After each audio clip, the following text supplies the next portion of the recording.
ഈ മാല കെട്ടാൻ തുടങ്ങുമ്പോൾ ആദ്യം നല്ല ബലമുള്ള 2 വള്ളി എടുക്കണം. അപ്പോൾ ഇച്ചിരി അധികം ഇട്ടുകൊണ്ട് നമ്മൾ ആ 2ഉം കൂടെ കൂട്ടി കെട്ടുകയാണ് ഇങ്ങനെ. അപ്പോൾ ഇത്രയും അങ്ങ് അധികം കിടന്നോട്ടെ, ബാക്കിയാണ് നമ്മൾ കെട്ടാൻ തുടങ്ങുന്നത്. അപ്പോൾ അതിനായിട്ട് ഇത്ര ഒരു പിടി ഇങ്ങെടുക്കുക. എടുത്തിങ്ങനെ ഒരു വള്ളിയുടെ മുകളിലോട്ട് വെച്ചിട്ട് മറ്റേ വള്ളി അതിൻ്റെ മുകളിലോട്ട് വെച്ചിട്ട് ഒന്ന് മുറുക്കി കെട്ടുക. ഇത്രയേ ഉള്ളൂ. ഇങ്ങനെ അങ്ങോട്ടും ഇങ്ങോട്ടും ഒന്ന് കെട്ടിക്കഴിഞ്ഞപ്പോൾ അത് ബലമായി. വീണ്ടും കുറച്ച് എടുക്കുക. അപ്പോൾ ഈ തുമ്പുകൾ ഏകദേശം സമമായി വരണം. ബാക്കി നമുക്ക് പിന്നെ ക്ലീൻ ചെയ്യാം. അപ്പോൾ ഇവിടമാണ് നമ്മൾ നോക്കേണ്ടത്. അത് സമമാക്കി വെച്ചിട്ട് പഴയതുപോലെ വള്ളി എടുത്തിട്ട് ഇങ്ങനെ ഒന്ന് വെക്കുക. വീണ്ടും ഇങ്ങനെ വെക്കുക. അപ്പോൾ അതിങ്ങനെ വരും. ഒരു പിടി എടുക്കുന്നു. ഏകദേശം ഈ താഴെ ഭാഗം ഒന്നുപോലെ വരത്തക്ക വണ്ണം വയ്ക്കുക. നമ്മളിങ്ങനെ അങ്ങ് കെട്ടി പോവുക.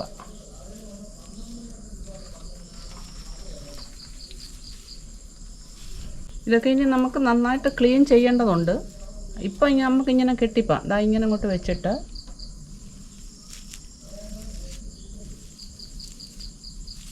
ഇത്രയേ ഉള്ളൂ. ഇതൊക്കെ നമുക്ക് വീണ്ടും അവസാന കെട്ടിക്കഴിഞ്ഞിട്ട് ശരിയാക്കി എടുക്കാം. ഇപ്പം ഇങ്ങനെ അങ്ങോട്ടും ഇങ്ങോട്ടും ഒന്ന് ചുറ്റുന്നതേ ഉള്ളത്. ദാ ഇങ്ങനെ. ഇപ്പോൾ കറുക ധാരാളം ഉള്ളത് കൊണ്ട് കൂടുതൽ കറുക വെച്ചിട്ട് നമുക്ക് കെട്ടാൻ പറ്റും. കറുകയ്ക്ക് ഒരുപാട് പ്രാധാന്യമുള്ളതാണല്ലോ ആയുർവേദത്തിലുമൊക്കെ. ആയുർവേദത്തിൽ പറയുന്നത് വയറിന് ഇതിൻ്റെ നീര് ഏറ്റവും നല്ലതാണെന്നാണ് പറയുന്നത്. ആയുർവേദത്തിൽ എല്ലാ മരുന്നുകളാണ്. കറുകയ്ക്കും വളരെ പ്രാധാന്യമുണ്ട്. ഗണപതി ഭഗവാൻ ഏറ്റവും ഇഷ്ടപ്പെട്ടതാണ് കറുക എന്ന് പറയുന്നുണ്ട്. കൊട്ടാരക്കര ഗണപതി അമ്പലത്തിലേക്കാണ് ഈ കെട്ടുന്നത്. ഗണപതി ഭഗവാൻ ഈ മാല ഇടുമ്പോൾ നല്ല പ്രസാദം ഉണ്ടാകട്ടെ എന്ന് പ്രാർത്ഥിക്കുകയാണ്. കൊട്ടാരക്കര ഗണപതിക്ക് മാത്രമല്ല, എല്ലാ ഗണപതി ഭഗവാനും, എല്ലാ ക്ഷേത്രത്തിലെ ഗണപതി ഭഗവാനും ഇഷ്ടമാണിത്. ഏത് ഗണപതി ക്ഷേത്രത്തിൽ ചെന്നാലും കറുകമാല അവിടെ ഒന്നുകിൽ വാങ്ങിക്കാൻ കിട്ടും, അല്ലെങ്കിൽ ആരെങ്കിലും കൊണ്ട് കൊടുക്കും.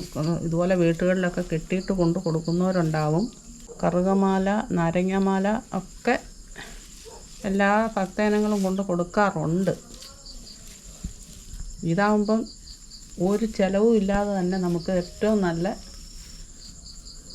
കാണാൻ ഭംഗിയുള്ള മാല കെട്ടിക്കൊണ്ട് കൊടുക്കാൻ പറ്റും. ക്ഷിപ്രപ്രസാദിയാണല്ലോ ഭഗവാൻ. ജലമായാലും പുഷ്പമായാലും ഇലയായാലും ഭയഭക്തി ബഹുമാനത്തോടെ കൊണ്ട് കൊടുത്താൽ അദ്ദേഹം സ്വീകരിച്ചോളുമല്ലോ. ഇതിങ്ങനെ കെട്ടി വരുമ്പോൾ, കൂടുതലായിട്ട് വരുമ്പോൾ നമ്മുടെ കയ്യിൽ തന്നെ ഇത് ഇങ്ങനെ അങ്ങ് ചുറ്റി വെച്ചാൽ മതി. ഇങ്ങനെ വെച്ചിട്ട് പിന്നെയും കെട്ടിയാൽ മതി. സാധാരണ മാലയൊക്കെ ആണെങ്കിൽ താഴോട്ട് നമുക്ക് ഇടാൻ പറ്റും. ഇതിങ്ങനെ താഴോട്ടിടാനും പറ്റുമായിരിക്കും, പക്ഷെ ഞാനിങ്ങനെയാണ് ഇത് കെട്ടുന്നത്. ഇത് ചുരുട്ടി കയ്യിൽ തന്നെ ഇങ്ങനെ അങ്ങ് വെക്കുകയാണ്. തഴച്ച് നിൽക്കുന്ന കറുകയായതുകൊണ്ട് കാണാനും രസമുണ്ട്, നമുക്ക് കെട്ടാനും ഒരു തൃപ്തി തോന്നും. ക്ഷിപ്രപ്രസാദി ഭഗവാൻ ഗണനായകോമീ, വിഘ്നങ്ങൾ തീർത്തു വിളയാടുക സർവകാലം. ക്ഷിപ്രം പ്രസാദിക്കുന്ന ഭഗവാനല്ലേ. എന്ത് സങ്കടം ഉണ്ടെങ്കിലും ഒരു കറുകമാല കൊണ്ട് കൊടുത്തിട്ട് നമുക്ക് പ്രാർത്ഥിക്കാം. ഭഗവാനേ, നീ ഞങ്ങളോടൊപ്പം നിൽക്കണേ. തീർച്ചയായിട്ടും നിൽക്കും. അതാണ് ഉണ്ണിഗണപതി. ഇതിൻ്റെ ഇടയ്ക്കൊക്കെ ഇങ്ങനെയൊക്കെ വരുന്നത് അങ്ങ് കളയണം. തുളസിമാല കെട്ടുമ്പം കൃഷ്ണനെയോ നാരായണനെയോ ഒക്കെ സ്തുതിച്ചുകൊണ്ട് കെട്ടണമെന്നാണ് പറയുന്നത്. കൂവളമാല കെട്ടുമ്പോൾ പരമേശ്വരനെ നമശിവായ പറഞ്ഞുകൊണ്ട് കെട്ടണമെന്ന് പറയും. അതുപോലെ ഗണപതി ഭഗവാന് കറുകമാല കെട്ടുമ്പം ഗണപതിയെ സ്തുതിച്ചുകൊണ്ട് കെട്ടുന്നതാണ് നല്ലത്. ഗജാനനം ഭൂതഗണാതിസേവിതം കപിത്തജംഭൂ ഫലസാരഭക്ഷിതം ഉമാസുതം ശോകവിനാശകാരണം നമാമി വിഘ്നേശ്വരപാദപങ്കജം. ഓം ഗണേശ്വരായ നമഃ.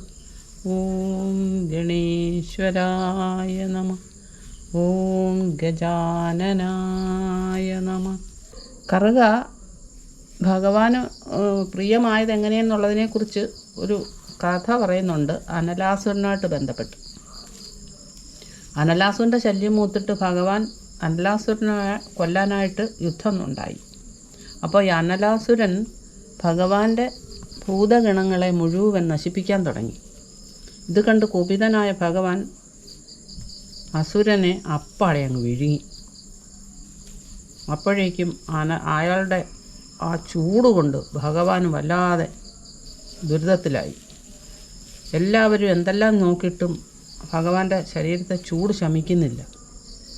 അപ്പോൾ കുറച്ച് മഹർഷിമാരൊക്കെ കൂടെ കറുക പറിച്ചുകൊണ്ട് വന്നിട്ട് ഭഗവാന്റെ ദേഹത്ത് മുഴുവനും പൊതിഞ്ഞു വെച്ച്, അതോടെയാണ് ഭഗവാന് ആ ചൂടിൽ നിന്ന് ശമനം ഉണ്ടായത്. അന്ന് മുതൽ ഭഗവാൻ ഇത് ഏറ്റവും പ്രിയപ്പെട്ടതായി തീർന്നു. അങ്ങനെയാണ് ക്ഷേത്രങ്ങളിൽ കറുകമാലയ്ക്കും ഗണപതി ഭഗവാനായിട്ട് കറുകമാല കൊണ്ടു കൊടുക്കാൻ തുടങ്ങിയത് എല്ലാവരും. ആ കഥയെ അടിസ്ഥാനപ്പെടുത്തിയാണ്. പിന്നെ ഭഗവാൻ ഏറ്റവും ഇഷ്ടം എന്ന് പറയുമ്പം നിവേദ്യം അപ്പമാണ്. മാല കറുകയുടെ തന്നെയാണ് എപ്പോഴും നല്ലത്. ഔഷധ ഗുണം ഉണ്ടെന്നുള്ളതിന് ഒരു വയറ്റിലുള്ള ചൂടും ഒക്കെ ശമിക്കും ഇതിൻ്റെ നീരെന്ന് പറയുന്നത് കേൾക്കാം. ഗണേശന് ഏറ്റവും വിശേഷപ്പെട്ട ചതുർത്ഥി ദിവസങ്ങളിൽ കറുകമാല ഏറ്റവും നല്ലതാണ് കൊണ്ടു കൊടുക്കുന്നത്. നമുക്ക് വലിയ ചിലവൊന്നുമില്ലല്ലോ. ക്ഷേത്രത്തിൽ പോകുമ്പം മുറ്റത്തോ വഴിയരികിലോ ഒക്കെ നിൽക്കുന്ന ശുദ്ധമായ കറുക പറിച്ചുകൊണ്ട് വന്ന് ഒന്ന് കെട്ടിക്കൊണ്ട് കൊടുക്കാവുന്നതേ ഉള്ളൂ. നമ്മുടെ ഉദ്ദിഷ്ട കാര്യങ്ങൾ സാധിക്കാനും ഗണപതി ഭഗവാന് കറുക നല്ലത് തന്നെ. ഞാനിപ്പോൾ ഈ മാല കെട്ടുന്നത് കൊട്ടാരക്കര ഗണപതി ഭഗവാന് കൊണ്ട് കൊടുക്കാനായിട്ടാണ്. കൊട്ടാരക്കര മഹാഗണപതി ക്ഷേത്രത്തെക്കുറിച്ച് എല്ലാവരും കേട്ടിട്ടുണ്ടാവുമല്ലോ. അത് ശിവക്ഷേത്രമാണ് യഥാർത്ഥത്തിൽ. പക്ഷേ ഗണപതി ഭഗവാന്റെ പേരിലാണ് അത് അറിയപ്പെടുന്നത്. അതിൻ്റെ പിന്നിലുള്ള കഥയെന്ന് പറഞ്ഞാൽ പെരുന്തച്ഛനുമായിട്ട് ബന്ധപ്പെട്ട ആ പടിഞ്ഞാറ്റിൻകരയിലെ ഗണപതി ശിവക്ഷേത്രത്തിൻ്റെ പണി നടക്കുമ്പോൾ അദ്ദേഹം അവിടെ ഇരുന്ന് അവിടെ കിടന്ന ഒരു പ്ലാവിൻ്റെ മുട്ടി എടുത്ത് വെച്ചിട്ട് കൊട്ടിയും തട്ടിയും ഒക്കെ ആയിട്ട് പെട്ടെന്ന് തന്നെ ഒരു ഗണപതിയുടെ രൂപം ഉണ്ടാക്കിയെടുത്തു. അപ്പോൾ അതൊരു വിശേഷപ്പെട്ട ഗണപതിയാണെന്ന് അദ്ദേഹത്തിന് മനസ്സിലായതുകൊണ്ട് അവിടെ ആ ശിവക്ഷേത്രത്തിൽ പ്രതിഷ്ഠിക്കാൻ പറഞ്ഞപ്പോൾ അവിടുത്തെ തന്ത്രി പറഞ്ഞ് ചുമ്മാ ഉള്ള എന്തെങ്കിലും ഉണ്ടാക്കിക്കൊണ്ട് വന്ന് അവിടെ പ്രതിഷ്ഠിക്കാൻ പറ്റില്ല, കൊണ്ട് പൊയ്ക്കോളാൻ പറഞ്ഞ് അദ്ദേഹം കയറിയിച്ച് പിണങ്ങി. പെരുന്തച്ഛൻ നേരെ കിഴക്കോട്ട് നടന്നു വന്നപ്പോൾ ഒരു ചെറിയ ശിവക്ഷേത്രം കണ്ട് അവിടെ അതിൻ്റെ ആ ശിവക്ഷേത്രത്തിൻ്റെ ഒരു സൈഡിലോട്ട് തന്നെ അത് പ്രതിഷ്ഠിക്കുകയും ചെയ്തു. അവിടോട്ട് വെച്ച് ആ സൈഡിൽ ഇത്ര തന്നെ. പക്ഷേ അദ്ദേഹത്തിനറിയാം ആ ഗണപതി ആയിരിക്കും ഏറ്റവും അറിയപ്പെടാൻ പോകുന്നതെന്ന്. എന്നിട്ട് അദ്ദേഹം പറഞ്ഞു, ഈ ഗണപതി മൂലം ഇവിടം പ്രസിദ്ധമാവും, പക്ഷേ ഇതിൻ്റെ ഇച്ചിരിയെങ്കിലും പുറകിലേ നിൽക്കത്തുള്ളൂ മറ്റേ ശിവക്ഷേത്രം എന്ന് പറഞ്ഞു. ഇന്നും അങ്ങനെ തന്നെ വലിയ ക്ഷേത്രമാണ് പടിഞ്ഞാറ്റിൻകര ശിവക്ഷേത്രം. പക്ഷേ പ്രസിദ്ധി മുഴുവനും ഈ കൊട്ടാരക്കര ഗണപതി ക്ഷേത്രത്തിന് തന്നെ. അങ്ങനെയാണ് അവിടെ ഗണപതി പ്രസിദ്ധമായതെന്നാണ് പറയപ്പെടുന്നത്.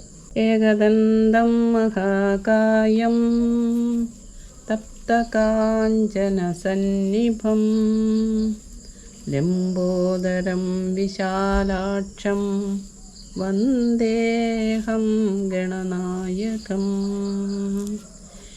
ഏകദന്തമാണ്, ഒറ്റക്കൊമ്പനാണ്, വലിയ ശരീരമാണ്. ഏകദന്തം മഹാകായം, തപ്തകാഞ്ചനം സ്വർണം പോലെ മനോഹരമായ ശരീരമാണ്. അങ്ങനെ തപ്തകാഞ്ചന സന്നിഭം, ലംബമായ ഉദരമാണ്, ലംബോദരം വിശാലമായ കണ്ണാണ്, വിശാലാക്ഷം വന്ദേഹം ഗണനായകം, ഗണനായകനെ ഞാൻ വന്ദിക്കുന്നു. അത് പറഞ്ഞിട്ട് നമുക്കിത് നിർത്താം അല്ലേ. തീർന്നു എൻ്റെ കറുക. ഇത് സാമാന്യം വലിപ്പമുള്ള ഒരു മാലയായിരിക്കുമെന്ന് ഞാൻ വിചാരിക്കുന്നു. ഭഗവാനെ, ഇത് അവിടുത്തെ കഴുത്തേൽ ഇങ്ങനെ കിടന്ന് വിളങ്ങുന്നത് ഞാൻ കാണുന്നുണ്ട്, ഇവിടെ ഇരുന്നുണ്ട് ഇപ്പം. എന്തായാലും ഇത് അങ്ങേക്ക് ഞാൻ സമർപ്പിക്കുകയാണേ. മഹാഗണപതേ, തീർന്നു.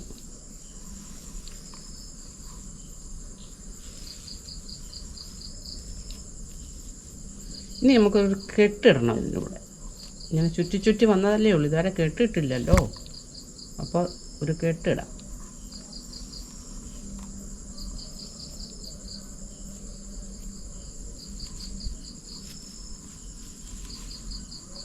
ഇനി ഇതൊന്ന് നൂത്ത് നോക്കാം.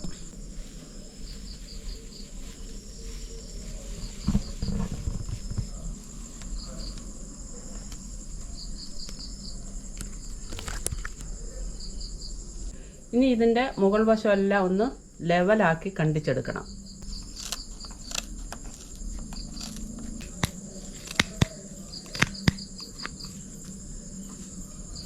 പള്ളിക്ക് ഒത്തിരി നീളമായി ഇവിടെ. അപ്പോൾ നമ്മൾ ഇത്രയൊന്നും നീളം വേണ്ടല്ലോ. ഞാനിതൊന്നുകൂടെ ഒന്ന് കെട്ടിയിട്ട് കുറേ വള്ളി അങ്ങ് മുറിച്ച് കളയാം.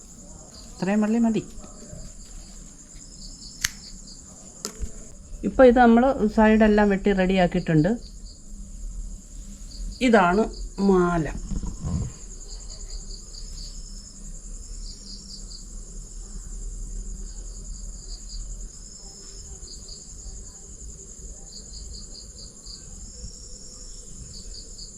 ഇനി നമ്മളിത് ചുരുട്ടിയെടുക്കാൻ പോവുകയാണ്.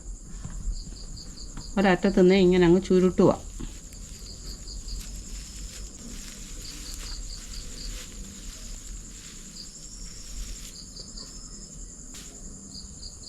എന്നിട്ട് ഈ വള്ളി കൊണ്ട് തന്നെ നമ്മളിങ്ങനെ അങ്ങ് കെട്ടുക.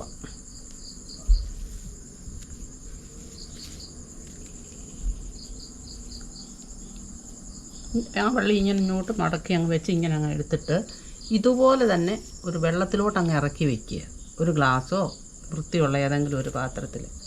ഇത് ഇത്തിരി കൂടുതലുണ്ടായതുകൊണ്ട് ഞാനൊരു ലോട്ട എടുത്തിട്ടുണ്ട്. അതിനകത്തോട്ട് കുറച്ച് വെള്ളത്തിൽ ഇതൊന്ന് താഴ്ത്തി വയ്ക്കാൻ പോവുക.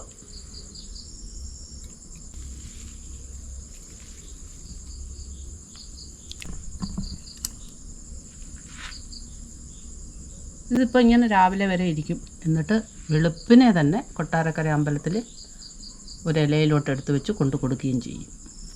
അപ്പോൾ ഇത് കുറച്ചുകൂടെ ഇലകളെല്ലാം നല്ല ഫ്രഷായിട്ട് ഇങ്ങനെ വികസിച്ച് നിൽക്കും രാവിലെ ആകുമ്പോഴത്തേക്ക്. ഇപ്പോൾ വെയിലായതുകൊണ്ട് കുറച്ചൊന്ന് ചുരുണ്ട പോലെ ഇരിക്കുകയാണ്.